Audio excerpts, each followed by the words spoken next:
உன்னை கண்டு தென்றலும் நின்று போனதுண்டு.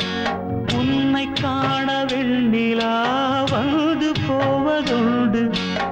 ஏன் தேவி இன்று நீ என்னை கொள்கிறாய்? முள் மீது ஏனடி தூங்கச் சொல்கிறாய்? உன்னை தேடி தேடியே எந்த நாவி போனது? கூடுதானே இங்கு பாடுது. கூடு இன்று குயிலை தானே தேடுது. நான் பாடும் மௌன ராகம் கேட்கவில்லையா? என் காதல் ராணி இன்னும் தூங்கவில்லையா?